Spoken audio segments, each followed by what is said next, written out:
Yes, sir. Yes, sir. Yes, sir. We are back. What's happening, everybody? It's your big homie Doe checking in one time for the one time. Back with another episode of Donuts with Doe. And on today's podcast, we have actor, playwright, entrepreneur, and I could probably go on a list of other things, but we're going to get into that. But today we have Jaren J. Hampton, everybody. Oh man, appreciate it. Oh, it's me you were talking about. I was waiting on somebody special to walk Yeah, through the door. I didn't know, but nah, Bruh. Jesus, man, it's a pleasure to be here. It's a pleasure to be here, and I Man, appreciate you sharing your platform with me. man, we thankful for having you, man. But we'll get right into it, man. So, Jern, I expected you to be a Nashville native. It says that on the bio here. Yes, sir. The thing is, what side of Nashville are you from? That's the $1 million question. It's always the $1 million question. So the funny thing is, technically, if you break it down, I was born out west. Okay, Off of Charlotte Road. I spent like the first 9 years of my life out there. My parents were living like an apartment for like the first 9 years. okay, Then we moved to the Belshire area, near Madison, Belshire. And that's where I guess I really grew up. I was there from like 9 to, I guess, whenever I moved out the house. So my daddy's still over there, so still staying out there. But yeah, so technically out west. okay, okay. You don't hear that a lot. You know, So you hear out yeah, south, out north. Out Okay, east. my question is Madison considered East Nashville? I had to ask that because I mean I'm not originally from Nashville. I've been here almost 20 years, but I It's still don't know. it's gonna always depend on who you ask. Who you gonna A lot of people say no. They think out east, they think in the Inglewood area, things of that nature. So a lot of people say no. I don't. It's a toss up for me. I say yeah. It's like right there on the edge. It's on the edge, but a lot of people will fight you behind it. So Yeah. So that's why I had to ask somebody. it's right there. I mean, let them be out east. Yeah, let them be. What's the harm in it? Yeah, I didn't grow up out there, so it don't. So maybe that's why it's easier for me to say that. Okay, I take that. So growing up on the west side of Nashville, out east. Don't let me say west side. I gotta say out east. I mean out west. Growing out west, what were some of your influences, coming up as a kid, and how was the household? Did you have both parents? Were there siblings? Let's get into that. Good question, man. So, fortunately enough, I was lucky and blessed enough to have both parents. Okay. At least up until my mom. She passed in 04 from breast cancer. Yeah, sorry to hear that. Thank you. I appreciate it. But yeah, growing up, that was 15 when that happened. So for the first 15 years of my life, I was able to have both parents in the household. And it'd be interesting because I would meet people who didn't. And not to say anything is wrong with that either. Right. But that was a different norm for me. But it was a blessing having being able to grow up with both parents, and I had a father and a mother. I got two sisters. One is 5 years apart, and then the other one is 10 years apart. Okay. So I was the only child for a good minute. And even the middle sister, she didn't live with me. It was a whole situation, my dad and some other, Yeah. But we were, grew up close, but I was in the house by myself primarily for like 10 years. Oh, so you were spoiled for yeah, okay, and then, my dad and my mom had, my younger sister who did live in the house. But even then, she was a girl, so I was still able to kind of do me as a boy. You was the man. You was smelling yourself. So big so brother. So it was cool, but no, they're a blessing to have. So okay, yeah. And you said they're 5 and 10 years apart from you. So with that, like, did you would you say that gave you like a authoritative spirit, or wanting to become a boss because you already the man in the house, In below sense, your dad. You know what I'm yeah. saying? So in a sense, did that give you like that authority, want to take authority early on in your life? Or That's a great question. Subconsciously, possibly. I never really thought of it in that way. But when my mom passed, my younger sister was 5. Me and my middle sister got different moms. So me and my younger sister had the same mom. So she was 5.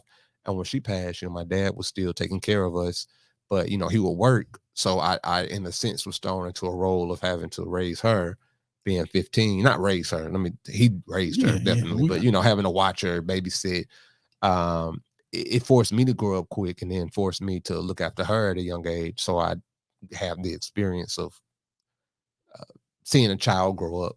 So I did feel like I was in charge. I was definitely the authoritator when he was not around. When he'd be at work or whatever, I was calling the shots. So I don't know if that was prematurely, subconsciously setting me up for something now, or I don't know. Well, I believe it was. We just gonna roll with that. I'll take it. Man. So you go through elementary, go into middle school. Where did the love of acting and screenwriting come into play during those adolescent years, I guess? I've been wanting to act since I was 5. My dad tells a story that I watched the episode of Power Rangers, and I did love Power Rangers, and that I wanted to act. I told him I wanted to act since then. You wanted to be Tommy? Tommy was the blue one. I think Tommy was the Green Ranger. Was Tommy the green one? I think. I remember Zach was the black one. Kim was the pink one. Yeah. It was the red. Jason was the red one. I forgot which Tommy was. Yeah. But yeah. I forgot who I wanted to be. I like the blue one a lot, but I don't know why. Maybe because I was him for Halloween, but that's a different story. But yeah, so he said that I went to him and told him I wanted to act at 5. I remember wanting to act. I don't know that Power Rangers was the show that I watched when I said it, but at 5, my memory isn't that clear, so he's probably right. Okay. But that's the story he tells, so I stick with it. But I definitely want to act at 5. I remember telling him I wanted to be an actor, and just really stuck through that. I didn't understand it. I just knew that being on TV looked cool, and what they were doing looked cooler. So ever since then, it just kind of stuck. Like my love for acting, and of course, as I got older and saw more things and got to get a different appreciation for it, it definitely grew. Like it never diminished, never went away, and it's still, here today. So, but yeah, it started, I guess, at 5 watching Power Rangers. I used to try to imitate their moves. Watching Power Rangers. Wow. See how we find inspiration in the smallest things? It's the smallest things. Power Rangers. Like, we killing putties out here. We killing putties. Zelda, all of them. So yeah, Rita Repulsa. See, I was a little bit older, during that time. It wasn't Zelda, Zordon. That's what I'm thinking. My bad. My nephew was watching Power Rangers, and I'm like, this ain't Voltron. Yeah. But anyway, man, so from 5 years old, you got that acting bug. When was the first time that you got an opportunity to showcase your skills? Man, I didn't get to do my first acting or stage play until my sophomore year in high school. It was a play called Curtain Going Up. I went to Hunters Lane High School. Shout out Hunters Lane, alma mater. And that was my first time acting, first time being on stage, all of that. And it was a great experience, like being in front of a live crowd. Nothing like it. Like to this day, nothing tops that. And it was funny because it was a play within a play. It was literally a play about high school students putting on a play. So very unique concept and design by the writer. I forgot his name, but that was my first play, and it hit. And I was like, yeah, acting this is everything I thought it would be, and some. So from there, did you enthrall yourself into, taking acting classes or breaking down scripts or monologues, and what led after that? After that, so I was in an acting class there at Hunters Lane. It was an acting and theater arts class. I went to college. You mean to cut you off? No, is Hunters Lane a magnet school for? I know there's a couple of magnet schools in Nashville that cater to different industries. So was Hunters Lane one of those, or it wasn't? It was a comprehensive high school. I still don't know what comprehensive means, but it sounds good when you say it. I went to a comprehensive high school. It sounds good, but it comprehend over here.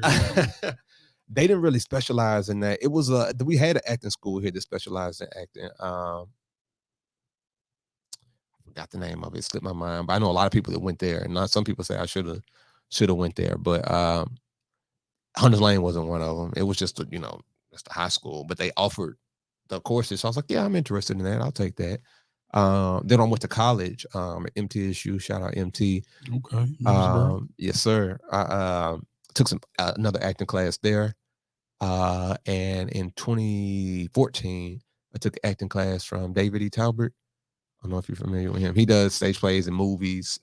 He had that movie, probably one of his biggest hits, Almost Christmas. Okay. Had like Monique and Yeah, a lot of people in yeah. there. Took an acting class from him. So it, definitely took some classes. Worked with several local people who are throughout the city that write plays or direct plays, and just kind of worked with them. Um, Shout out my guy Sam.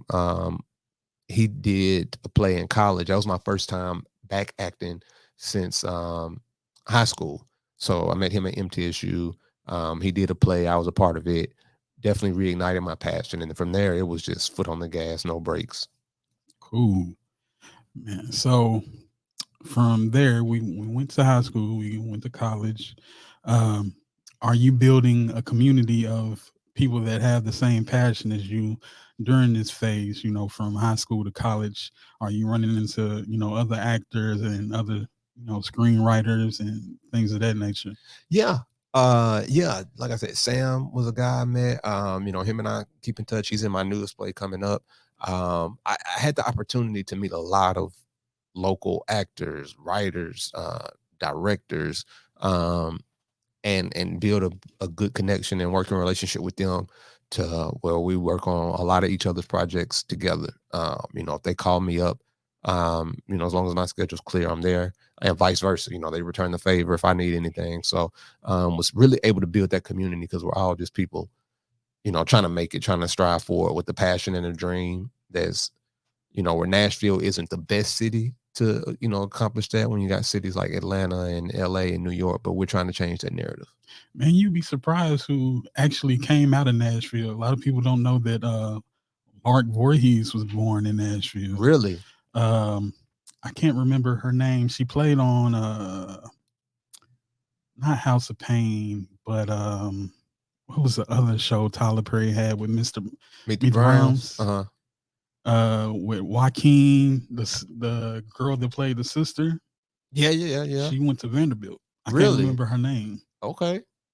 So yeah, so it's I mean, this industry here Yeah. is Well, we just. got. Yeah. I believe it. We got the talent here. I've ran into people that have called Nashville the new Hollywood of the South, just because it's a lot of filming locations that people use out here. Mm-hmm. Mainly like out in Franklin, that area. But yeah, I mean it's budding, man. So Atlanta might have something to say about that, yeah, but I mean I mean, let's be honest. Like, yeah, come on, yeah. Atlanta is been built That's true. That's true. for the industry. You know what I'm saying?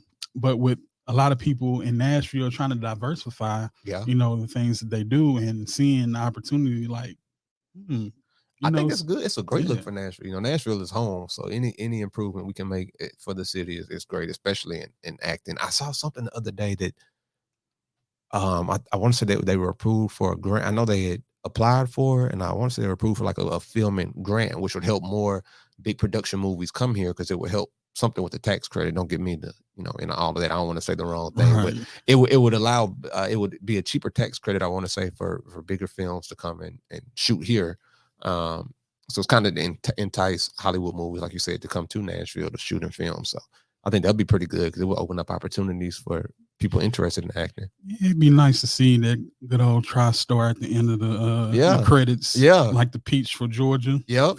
Yep. Absolutely. And but as far as you building your community, um, and during this time, have you started writing plays on your own? What was that process like of even stepping out and saying, "Hey, let me try my pen game and see what I can do with this." Man, I didn't even start writing my first play until 2013. I had been in a few plays by that point, and I was on this one show that ran for like 6 months or so, and was really like enjoying it and didn't want it to end. I think it ran from I want to say like December 2012 or so till maybe like June 2013. and just had a lot of fun doing that. And when it was over, like when it finally, had its final run, I was like, man, I don't want to stop. So I had just started writing probably summer 2013. Just writing like, let me try something. Let me see what can happen, and the first play was February of 2014. So we started practicing everything probably like October. And I'm expecting, family and friends to come out, be something like that, something to say, oh, I did a play. Was never supposed to be a thing, ongoing thing. And, we ended up selling the theater out. Mm, First play. look at God. No, really, like it was all God. I'm thinking, oh, our family and friends will come. If we get 50 people there, we'll be good. We'll be a good show.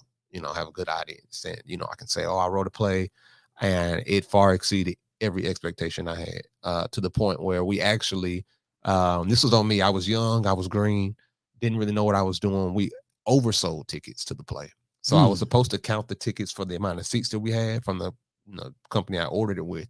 Well, they sent more tickets than I had requested. So, as people are saying, hey, man, we got people that want tickets, I'm just passing out tickets, exceeding the amount of seats that are in the theater. We just selling tickets. I'm like, well, I still got a box full of tickets. Let's sell them. So we ran into an issue where we're at the door and people are coming in with tickets. Now the theater's full at this point. So the owner of the theater is like, hey, we got to turn some of these people away, or the fire marshal's gonna come and shut us down. Ain't gonna be a play. They couldn't hit you with the folding chairs like church. When we brought out, they brought out a couple, and they were like, "Look, no more." So we were having to refund people money. It ended up being a mess that turned into something great, and that's what allowed me to keep going from there, because I didn't know that the demand would be that high.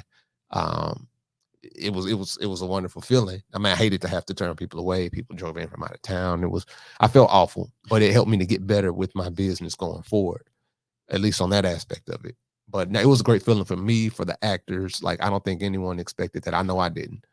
So it had to feel like a rookie coming into his first NBA game and putting up 50.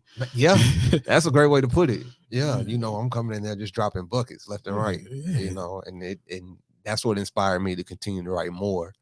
It was a fear. It's always that fear, with music. It's, that sophomore slump or something like that. Or with anything, they always say, the second project is a sophomore slump. So I had that fear, like, what if that was just a one-time thing where, oh no, people come out to the first one, but then they're going to keep coming. And, thankfully I've been wrong. Each one, the audience gets bigger and bigger. So it's been a blessing.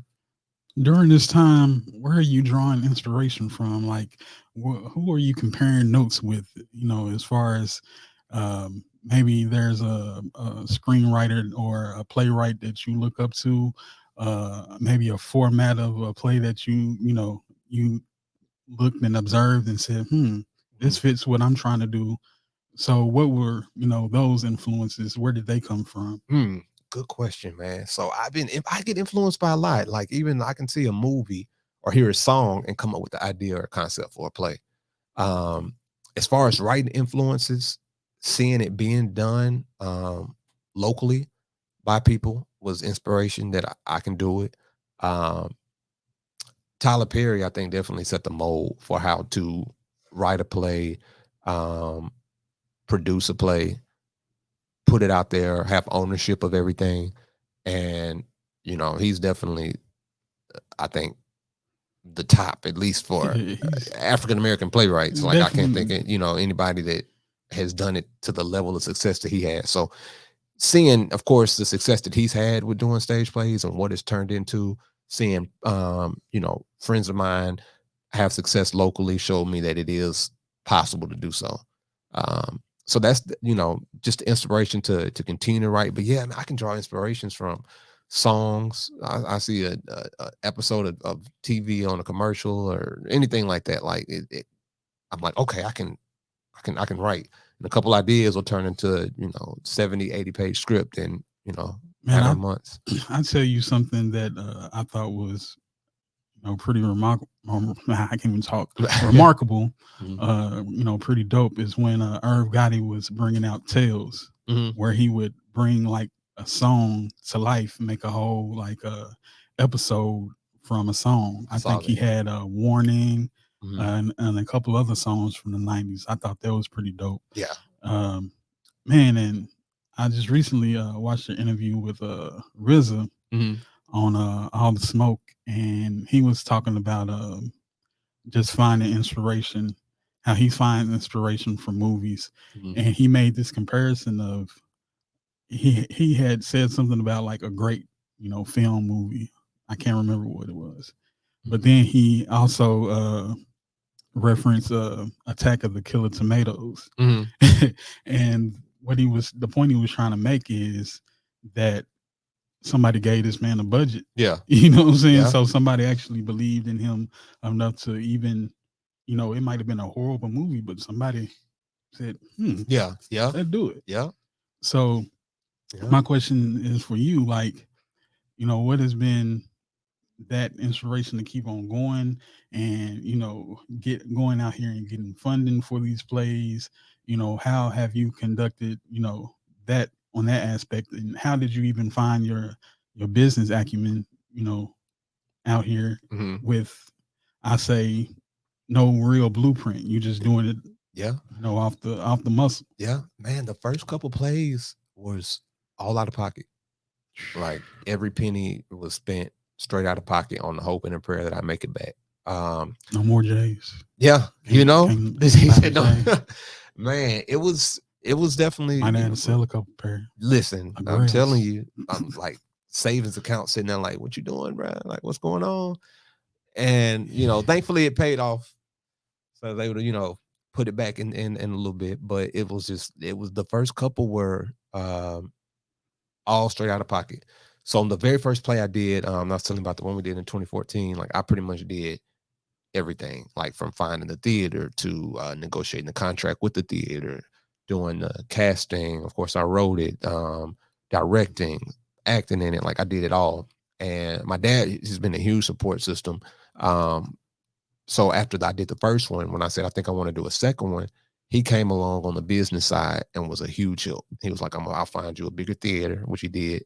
Um, he kind of took over the business part and let me handle the creative side, which was a huge help. Like he found the theater, he negotiated the contract. Where all I had to do was pretty much sign my name and do all of that. Um, he took care of all of that aspects with security, insurance. He handled that for me. So that was a huge weight off my shoulder. And he took over those duties starting the second play, and did them up until now. Like he's still helping out. And him and big shout out to my girlfriend Marissa. She's came along and helped out and she stepped in to the role. And together, her, my dad, and myself, we were, helping out with getting sponsors, and it's come so, like when we're in a bigger venue now, everything has come so much further from the first one to now with, like you said, the business, because now we're getting sponsors and we have um different businesses. And it's funny because you see those things like on TV that you have to, like, I guess, answer to now, in a sense. Like we're in no means public or large enough to be public yet, but I Right. see when you have sponsors and stuff on board, there's certain things that you can and can't do versus when, not the play wise, the creative is still there. I still have 100% over creative, Right. but older me may have made a post or something on social media that now sponsorship driven me has to think twice about, when Right. it was privately owned and funded, could nobody tell me nothing. But now I'm like, you know what, maybe let me not say this. I don't want to offend nobody. So Can't be out here Kanyeing, bro. yeah, I can't do that. I can't do that. So I do see that difference. But as far as the creative, I'm still 1,000% in charge of everything that goes on that side. So that's one thing that's non-negotiable that I'm not willing to give up, and I haven't had to, thankfully. Now let's go back to the detriment of having your dad Yeah. in your life and helping you. You know, you spoke, briefly about how he stepped in, but how has that played a role in everything that you do outside of the fact that he's helping you, do these things and negotiating contracts? Mhm. Just the aspect of having your dad there with you. Oh, it's tremendous. It's tremendous. He's one of a kind. I definitely say. Just from stepping in, he did such an amazing job of raising me and my sisters. After my mom passed, So he's always been there. I can definitely say in my corner, and somehow doesn't miss anything, graduations, anything. He's always been there in my corner. It's good to good to have his back. And it's funny because people will look at it and at least I guess how I grew up and think that my dad is strict. And I tell people my dad was never strict. I had a lot of freedoms. He was stern, but not strict. But like I had a lot of freedoms. If ever I wanted to do something to show interest in something, he would let me do it. And it would come with rules. So you can do it, but or Right. you can do this, but you need to take into consideration. Or if this happens, it's over, If you want these Jordan, you're gonna have to cut you're about gonna have 10 to, yards. And yeah, I'm not gonna buy you gas. I'll absolutely. get you the lawnmower, but I ain't gonna buy you gas. You're gonna have to buy the Absolutely. gas yourself. I'll take you there. Yeah, But that I'm not I ain't finna cut no grass now. man, that's him 100%. I'll take you to go get the Jordans, but you're gonna be the one paying for them when we get there. Yeah. So uh yeah, he's been a tremendous help for that. He actually sparked. So I have a huge love for stand-up comedy, like a deep love for and passion for stand-up comedy. It's not for me just because I admire everybody that gets up there. I think it's the hardest form of live entertainment, Definitely. like out there. And I have a tremendous respect for it. So I was like, okay, well, I can't do stand-up, but I can write a script and go and perform it. But he sparked my love for stand-up comedy, which kind of filtered into acting, and I kind of rolled into one because growing up, so I told you we stayed in apartments like, for the first 9 years of my life. And I guess they had back then it was the 90s. So they had like free cable and HBO was included in the rent or something. Okay. So it'd be late at night and I would hear him in the living room up laughing, like cracking up. I'd be in my room sleep, mom be in her room sleep, and he'd be in the living room cracking up. And I'd wake up, 11 o'clock at night and go in there like, Daddy, what's so funny? What are you laughing at? Blah, blah, blah. And he'd be watching a Def Jam. That's when it was fresh and new episodes weekly. So he'd be watching Def Jam and cracking up because he loves stand-up comedy. And I would just see him laughing. And, at the young me, that joy, seeing him laugh and stuff like that. And I'm like, well, I want to watch it. I want to laugh. No, you can't watch it. Go back to bed. Go back to bed. You can't watch with this. Somebody like Bernie Mac on there. Yeah. Yeah, like you can't watch this. Go back to bed. Right. Bernie Mac, my favorite comedian all time, by the way. Rest in peace. Favorite comedian all time. And I, come in there, I tried again. Okay, I can't watch it tonight. Let me go back this other night when it comes on and go back in there. Go to bed. You can't watch this. So finally one day he's like, all right, you can sit down and watch it, but if you repeat anything you hear, you'll never be able to watch it again. And ever since then, I didn't understand the jokes. I didn't know I was listening to, what was going on. But I would know that if he laughed, I could laugh. It was something funny. And since then, it's just grown. And ever since then, I've been loving it. So was you going back to school repeating the jokes? I did once in the 8th grade. I said, if I don't know if we can cuss on here. So, we grown, man. I said, my fucking 8th grade got in trouble. But that was long past then, I was still in trouble, but yeah, I don't know. It was just you gonna say MF? You need to start with something small. I went to the top. You went to the big. Ain't been cussing ever since. Cussing is definitely a therapeutic relief. It's a stress reliever. A stress reliever for sure. And yeah, I went straight to the top. Of course, I got in trouble for it, but yeah. Shout out to all the cussing Christians out there. Yeah, I know y'all out there. They out there. Don't be looking at my podcast like, let that man say MF. Yeah, when y'all be, it's you know what you be doing. Some of y'all be cussing at church. Anyway, yeah, you're right. Man, let's get back on track, man. So we had play number 2, play number 3, and you're gaining this, this momentum going into, play number 4. Are we taking these plays on the road? What are we doing with these plays as we continue to gain more momentum? And, can you run down the list of the titles of these plays as well? Oh yeah, absolutely. So we hadn't got to the road part yet after 4. It came a little bit down the line. We went to Chicago, but I'll get to that. But man, the first one was called Family Ties. The second one was called House Divided. Third one, my favorite, the one that won the award, is The Wedding. The fourth one was Aunt Ethel's Family Christmas. Shout out to Markia Douglas. She plays the character of Aunt Ethel, who will be in this new play coming up next month. She's an older woman with Alzheimer's, based loosely on my grandmother that had Alzheimer's on my dad's side. But I want to tell the comedy side of it because, of course, it's the the tragic disease, but it represents I want to tell at least the comedic side of it because it can have funny moments when you sit back and think of some of the moments. So it was Aunt Ethel's Family Christmas. Fifth one was I Hate My Job. I can relate to that. Yeah, I figured a lot of people could. That is actually the one I got feedback on all of them, very positive feedback on all of them, thankfully. But that's the one that people were really writing me and telling me how inspired they were. People was like, I really enjoyed this play because I felt like it could, a lot of people related. And I was writing it writing it just based on, my train of thought at the moment, my mindset. And to see so many other people be able to relate to it because it's a reality in today's society, especially. A lot of people were touched by that one. That was the fifth one. The sixth one was For Richer or Poorer. Seventh one was Home for the Holidays. And then, of course, the eighth one coming up, Double Standard. But man, so I was doing 2 a year at one point, and the schedules we would run were ridiculous. So let me see. I started writing the first one summer 2013. We started practicing October 2013. So we started practicing October. The play was in February 2014. Then I was like, okay, I'll do another one. Started writing the other one in March, finished it in May. This is all 2014. Casted for it in June. Started practices in July 2014. So July, the play was in October. So from July to October, we're practicing, running the strong schedule.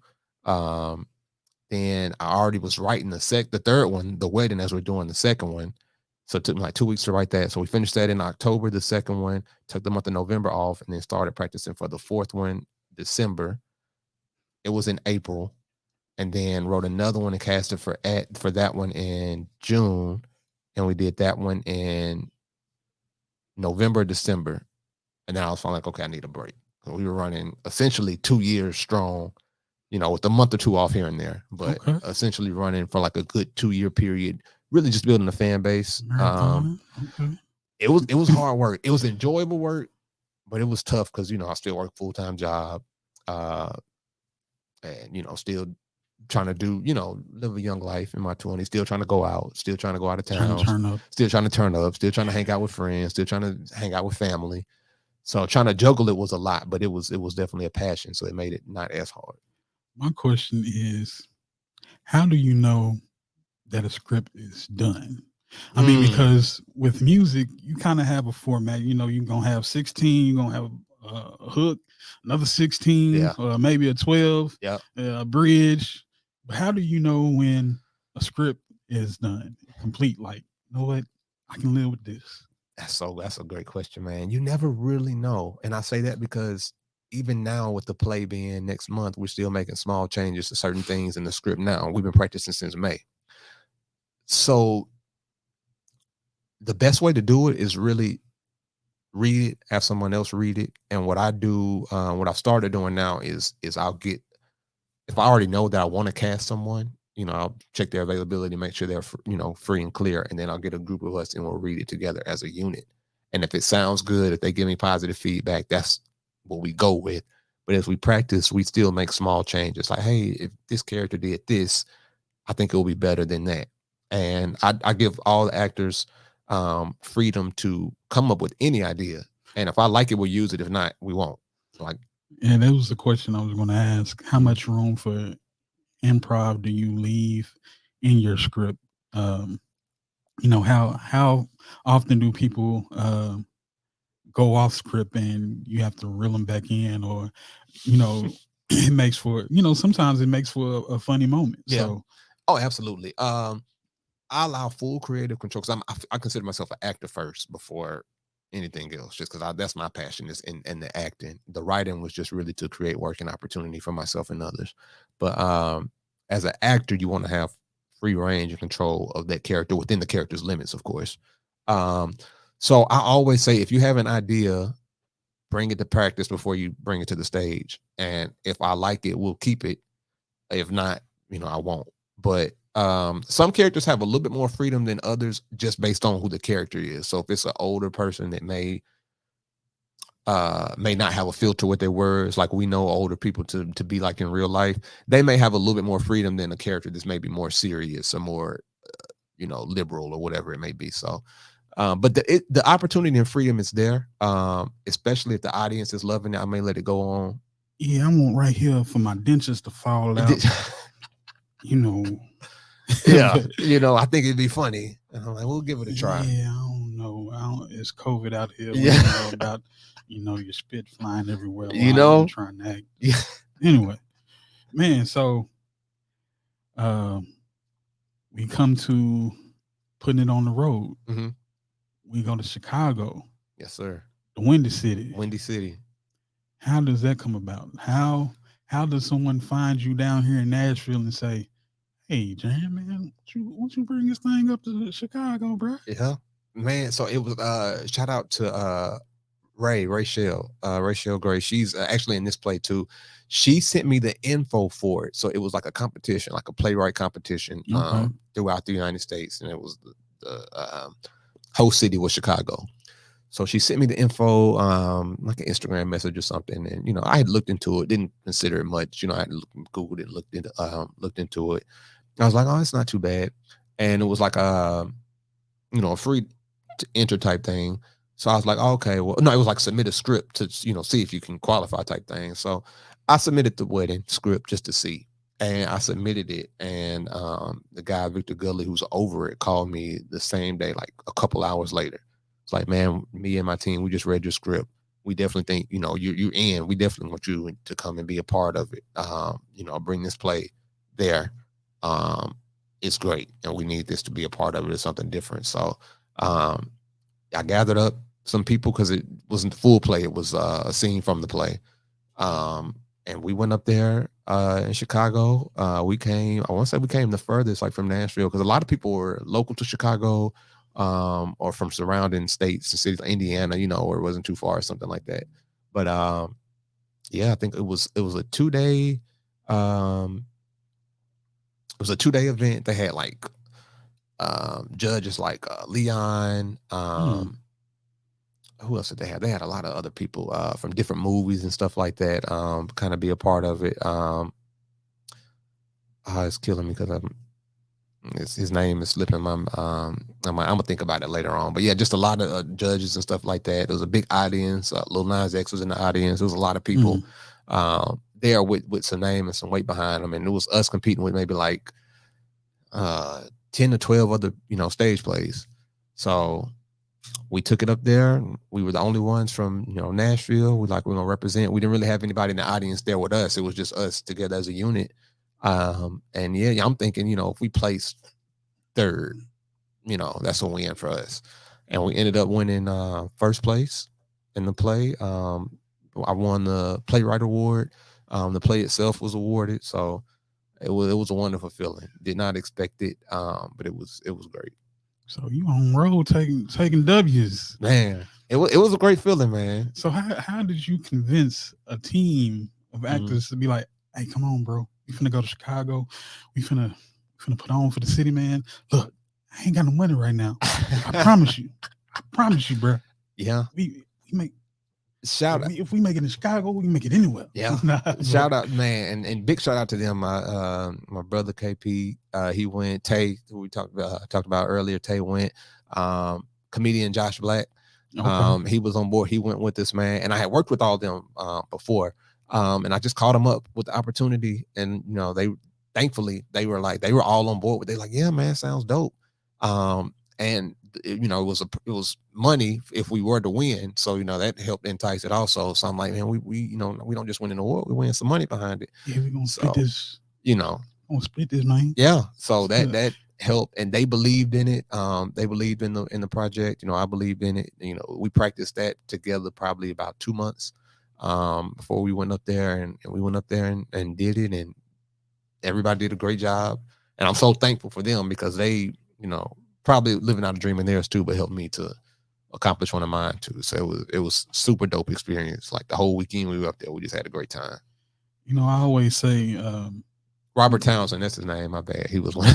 I knew it'd come to me later on, but Meteor Man was in there. yeah, he was there in attendance. So yeah, major shout out Hollywood to him. Shuffle. He was there. Hey, It was gonna kill me if I didn't think of it, man. 5 Heartbeats. Yeah, he got some stuff under his belt now.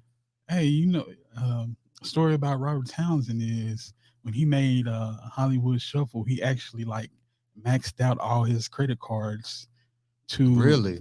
Yes, to put out Hollywood Shuffle. I did not know that. Yeah, so it's going to take a passion behind it. When you really believe in it, you're willing to go the extra mile for it, and for him, it pay it off. I always say this about visions or purpose. When God places a vision or a purpose in your life, He always sends people in your path to reaffirm what He's already told you or given you. So shout out to God, absolutely, amen, for putting these people in your pathway that believe so much in you and what you had going on that they would follow you to Chicago. Major blessing. That's a haul to major get to Chicago. Who knows if you had to go through O Block? Who knows? Well, man. But so we're winning awards, and we're bringing them back home. What is that feeling? What is that feeling coming back home with this money, with these awards and all these accolades? How was that? That feeling just coming back to the city and man, like, hey, bro, look what I did. Look what I did for us. No, amazing. Man, the support system was amazing. Friends, family, people who just like the plays in general. Like everybody was so supportive, reaching out, Instagram or Facebook, congratulating me, calling me, texting me. It was amazing. It was amazing. It was an amazing feeling to be able to bring it back home, go from out of town, win an award in a city where we really don't know too many people. And then the love we got back here was super dope. It was an accolade for all of us to have under our belts. Me especially, just because it was a Playwright Award, and I felt like that put me in a sense on a different level. Still more work to do, of course. This surprisingly, because COVID hit shortly after. So this is the first play back since winning the award. So I had to make sure I still had it, but it definitely it gave me a sense of okay, this hard work is paying off. Okay, so it's almost like getting a 6-man award, but now you're going for that MVP. Yeah, you know what I'm saying? Absolutely, definitely not stopping. It that feeling makes you want to continue to chase it and go after more. And even if they're not just like awards, I mean those are great. Don't get me wrong. Never. It's not on awards. Anytime someone appreciates your work to award you for it is a blessing. But just to get back to the roots of what I'm really doing it for, which is opportunity for others and then entertainment, enjoyable experience for everyone that comes out to see it. Awards are a gauge to see, am I doing I must be doing something right if I'm getting awards for it. That's true. If I'm getting all these accolades. So what things have you learned from previous plays that you have leading up to your new play, Double Standard, which hits the stage August 20th? Yes, sir. What has those previous 7 plays prepared you for Double Standard? Oh man, that's a great question. Oh man, it's prepared me for a lot. I don't know if I can single in on one thing. Writing style, I kind of know or have a good general understanding of what the audience expects, what I can give them. Like I don't want them to just come see a play. I want them to have an overall experience. So with each play, I try to write to what something that someone can relate to in some shape, form, or fashion. And whether it's not that person directly, it may be somebody they know. Oh, so and so went through this or is going through this. So I always try to make the plays relatable. So of course that hasn't changed. But I guess the preparation part comes in from a personal level for me, how to prepare the cast, practices, trying different things to make sure that we're prepared to give the best possible show, because it's only one night only. So we want to make sure, that we leave it all on the stage. One night. So yeah, to make sure we leave it all on the stage. it's helped prepare me, like you said, from a business sense. Like I know, I got to start early for stuff if I want to get to this level. We can't start stuff last minute. It's helped me with that. Promotion. Each play poses a different and unique challenge. Like each one has its own set of challenges that are different. So navigating through all of them to hopefully one point I can get to a point where I'm say, okay, seen it all, done it all, been through it all. This is nothing. So I'm still working to get to that point, but yeah, just the experience in itself is fun, and it's every time a play is going on or practice for one, I'm to the point where like, okay, I'm ready for it to be over with, and I'm gonna take a break. And as soon as it ends, about a week or two later, I'm ready to start back. The bug gets you. Yeah, so yeah, never changes. Pick up the pen, man. I'm telling you, man. So, give us a brief synopsis of double standards. It's a a very wide spectrum of double standards here. You can have double standards in relationships, in any type of relationship, really. So give us a little. Absolutely, man. And this encompasses all of that. Like when you hear the title, the first thing that comes to your mind is what you're going to see on stage and some. We're talking about relationships. We're talking about, friendships. We're talking about family.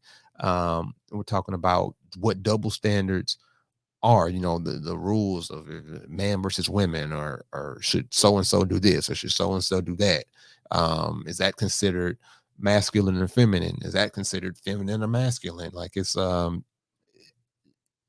whole genre and situation full of things that are created within the play that I want everybody to, I know everybody to be able to relate to. And of course, it's a story in it too. We're not just getting up there bashing men or bashing women. Not at all. No one's getting bashed really, because they're telling the story from both sides and both perspectives. But I was going to ask you if there was any fat shaming in that. Never. Any dark skin jokes. Never. I'm not here for any of that. Because I think we're talking about light skinned people more. I'm big. And that was I'm tough. big sexy, big sexual chocolate. Let them know, bro. Care. Let them know. I come up on the podcast with my shirt off like Rick Ross. I don't care. Yeah. There you go. Tell them, bro. I can get it 100%. Yeah, man, no fat shaming, no dark skin, light skin shaming, none of that. No. We make jokes in reference to some of those topics, but nothing that is, make anyone uncomfortable or mad. Girl, you know better than wearing that cheetah jumpsuit.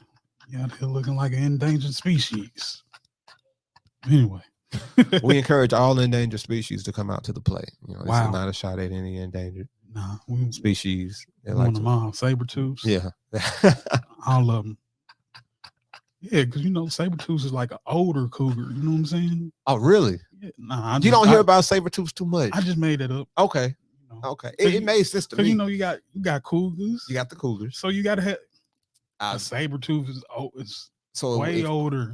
Cougars are what we talking auntie age. Saber-tooth got to be grandma age. Yeah, saber-tooth. Okay. You want saber-tooths, you want the cougars, you want the wild thundercats, you want all. I get a cougar. Saber-tooth might scare me a little bit. Yeah.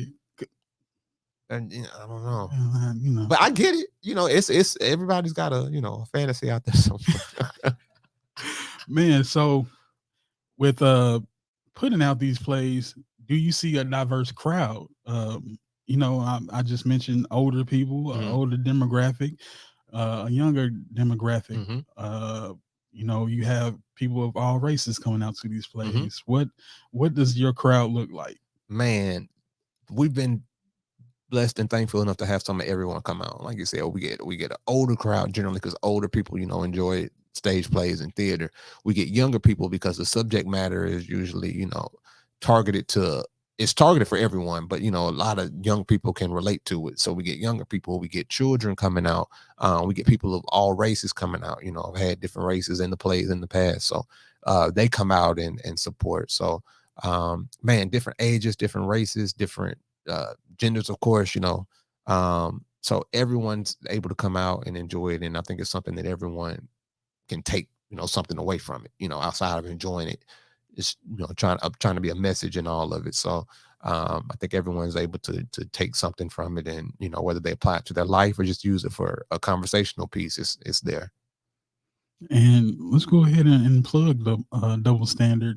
Tell us where it's going to be, the times, the date, where they can get tickets. All that good stuff. Yes, sir. Run it Yes, down. sir. Double standard, the stage play, my eighth stage play, first one since we won the award, first one back Kobe. since COVID. Yes, sir. We come in heavy on August the 20th. Show's gonna be at Mount Zion Baptist Church, biggest venue we ever been at. So we love to see everybody smiling faces come out there for this amazing show. Doors open at 6 o'clock, but we encourage you to get there early because we got a lot of vendors that are going to be there selling different products, having different things to discuss with you. So we encourage you to get there. 4:30 is when the doors open. You know, show starts at 6 o'clock. All tickets can be purchased through Eventbrite. Only $25. Get them before the day of the show because they go to 35. Everybody missed the pre-sale, man. We had a pre-sale early bird sale when they were only $15. We sold a lot that day, but then people missed out and they're like, oh man, what happened to the early bird tickets? Well, they gone now. But you Because just you're early. It's yeah, called you got to early. be So early. You got to first be day. early. So they're gone. But the general admission, $25 is a great price for what you're gonna get, man. I mean, this show is amazing. Like the wedding, I always say has probably been my favorite play, mainly because it won the award. But Yeah. I mean, this play is bringing it. This might be my new favorite. The cast is amazing. I mean, we got some of the most talented people in Nashville. Like I'm working within this cast, and I'm so excited to what we're working on and what we're going to bring to you. Like this live show is not just going to be a show, it's going to be a complete experience from beginning to end. Like it's definitely going to be worth it. Come out, bring your family, bring your friends. Y'all come out. I'm telling you, it's going to be so worth it. I'm so excited about this show. I can't wait, honestly. Like i'm Man, I can I'm see ready. the excitement on your face, and I know it'll probably be a weight taken off your shoulder, but I want you to take your time and enjoy it while you're in it. That's true. Because a Yeah. lot of times we get to where we in work mode and we don't appreciate the last thing we did. So Oh, that's so true. I want you to, That's true. you know, take your minute because I know you want to go back. You want to go back in the lab. You know what I'm saying? You want to Yeah. hit them back to back like DMX back in '98.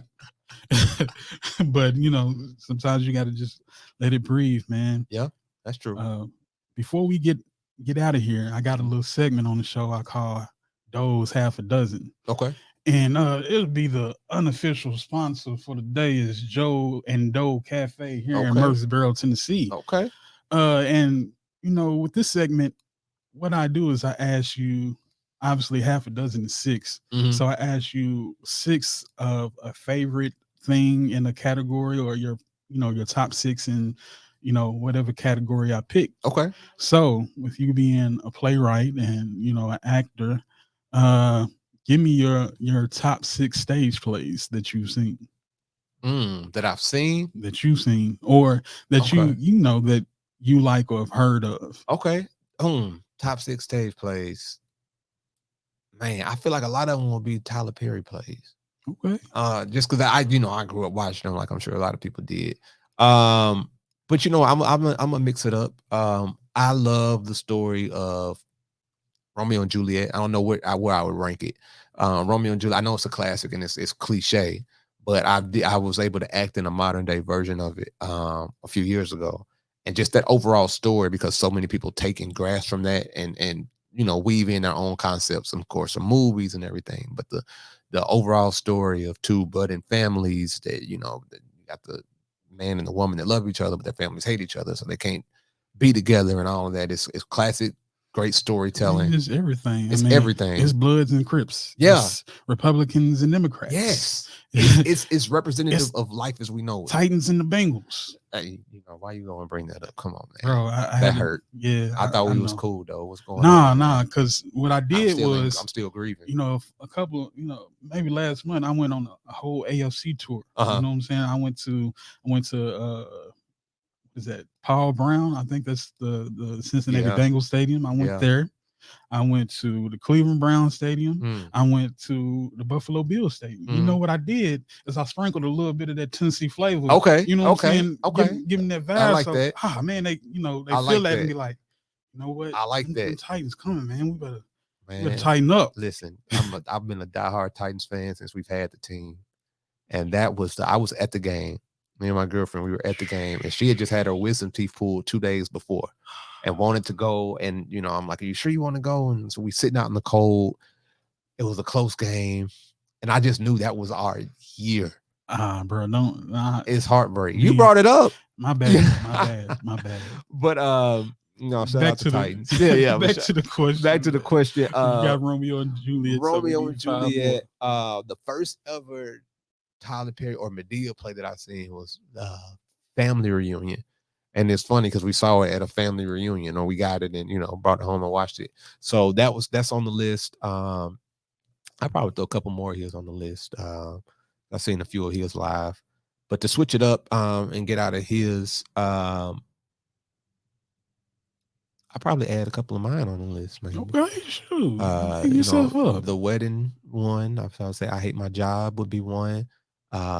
I think this Double Standard will be added to the list as a new one. Like, I'm super excited for it.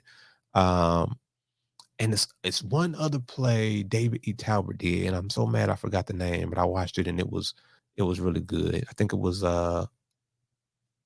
What He Won't Do or something along those lines. What he won't do? Don't quote me on that, but I saw that one a couple years back, and I kind of enjoyed that. It was pretty good. So yeah, I want to see more. I challenge myself to go out and see more because I haven't seen maybe as many as I should. I'm still more of a movie buff, so I got to go see more plays. Have you been to maybe Broadway in New York? Have you traveled to Tribeca Film Festival? I know that it says that won a couple of awards from the 48-hour film festival here in Nashville. Are you looking to get more involved in that aspect of? I am. I haven't been to Broadway. That's definitely on my bucket list. I want to do that. I want to go see. Everyone's been telling me to go see Lion King. So I think they're touring with that now, but I want to see that, and there's a couple of other ones I want to see too on Broadway.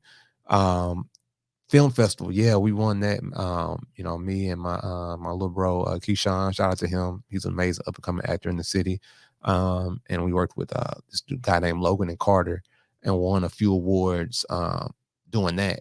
So I want to do more film festivals for sure, both short film and feature length film. I want to do more with film. I've been working on one. I've never done a movie. Well, I've done movies, but never done one that I wrote and did. So you had web series as well. So yeah, web series. I'm on a few of those. With the series is one. Shout out to her. I got movies coming out with director Joseph Ebanks. Shout out him. And shout out him. He's supposed to be coming on the podcast. Is he? Oh so, man, yeah. he's gonna give you something, man. He's dope. I've been working with him for a few years on different projects, and we work uh on a collaborative effort. He's dope, man. Like anytime he's one of the people, he calls me up, I'm there. He does great work. Love working with him. Love working with Tatum. I got Tatum. He does a lot of shorts, and he came up with this amazing idea to do one called Corona Man that kind of went like semi-small viral a couple years ago when Corona first hit. It was based off the Candyman thing. Wow. We did the Corona Man thing. He just came in there and sneezed on everybody. Man, look, it was amazing, dude. He had me playing the character. It was his idea and concept, and we worked together before then, but since then we've been pretty tight doing a lot of blame it on the black man spreading Corona. That what we're doing. It's funny because I'm a germaphobe in real life. So he's like, man, you got to sneeze here and you got to do this and you got to cough. And I'm sitting there like, oh man, this was when Corona was real. You got to Ruby Gobert these folks. I mean, it's still real. Yeah. This one, yeah. So I'm like, man, I got to do all this. But it was a lot of fun too. Just a lot of dope creators in the city too, man. So I've had the pleasure to work with all of them, and I want to do a big feature, have all of them, included in some way, shape, form, or fashion, and just really promote it big. I don't know if I want to sell it to a company or if I want to enter it in contest or do what, maybe have a screening or a showing here or something I would like to do. But to do a movie, I think would be a next big challenge because plays are fun. I would never stop doing plays just because that interaction with the live crowd is unmatched. Like that's one of the greatest feelings ever. Right. So I will always do plays, but to be able to do a movie, I think would be a new challenge that I want to do because I still love movies. Like I probably watch way more movies than plays, so I definitely want to do venture into that realm. Before we get out of here, man, is there anybody you want to shout out? Anybody you want to plug? Of course, we're going to plug Double Standard, but can you give us, your role of people that you want to shout out to, even the cast of Double Standard, or Absolutely. I was gonna mention them, like the entire cast. Shout out to them. They're amazing, hard work that they've been putting into it. I mean, we got a super talented cast. Marissa, Tay, Keyshawn, Ray, Monty Mills from 101. Okay. She's in it. Shay, Portia, like they're all so talented. Sam, like I said, he's in it, killing his role. He's doing a dope job. Keyshawn's in it. Jerice, my stage manager, she's been the stage manager with me for the last few years, and she's been keeping me in check, keeping the cast lined up, making sure we're doing right. Shout out Markia, who's playing Aunt Ethel. She's a super hilarious character that, when y'all see her, the audience already loves her. This is Aunt Ethel's, the character, her third play appearance. So, okay, like I said, she's the one with Alzheimer's. She's going to crack everybody up. But yeah, this the entire cast for all the hard work that they've been putting in for the last couple months. We got a month and a half left. I know they're ready to reach the finish line, like I am, but we almost there. Hold tight. All right, man. Go ahead and plug your socials before we get out of here, where they can find you, where they can pick up tickets and find out more about Jared J. Hampton. That name kind of just roll off your tongue like NBA player, like I appreciate it. At starting guard. We got Jaren J. Hampton. Anyway, go ahead. I appreciate that, man. Oh man, you can find me on Instagram at Jaren the Great. I just kind of picked that moniker up in high school and just kind of stuck with it. I'm a big fan of wrestling. I was always like, if I was a wrestler, my wrestling name would be Jaren the Great. Okay. But yeah, that didn't happen. But I'm still sticking with Jaren the Great. So Instagram, Jaren the Great. Twitter, Jaren the Great. Facebook, Jaren J. Hampton. And I also have a Facebook business page, Jaren J. Hampton Productions, where you can find updates on all the latest things, and you get behind the scenes footage of how our practices are going. You get character breakdowns and analysis. Some of everything is there for that. I say all that as I'm trying to make sure I didn't leave anybody out in the cast. I'm really thinking about that because I know I'm gonna get cussed out if I do. But I can't think of it. I don't think I did. Man, it's hard to see your head, not your heart. Yeah, I'm gonna get in the car just like I remember Robert Townsend's name late. I'm gonna be like, but she gonna kill me. I know. But yeah, and I don't think I did. But yeah, those are my handles, man. I'm very active too on social media. So follow me definitely. I ain't gonna say we gonna be just like conversing like all day, but man, I'm trying to get in your next play, bro. Look, man, I did this church play called Happy Easter. I got credentials, bro. I do get that a lot, and I do want to have open auditions because it's the opportunity. It's not just for me. I want to provide it for everyone that has the same passion I do. So I will post about future auditions for people that are interested because I definitely want to be a blessing to others, like people have been a blessing to me. So I do post that information as it comes. Right. But yeah, definitely. Well, man, that's been another episode of Donuts with Doe. We had the pleasure of having Jared J. Hampton, man. And pleasure's all mine, man. We want to see you succeed. We want you to come back and tell us about more plays you got coming up, man.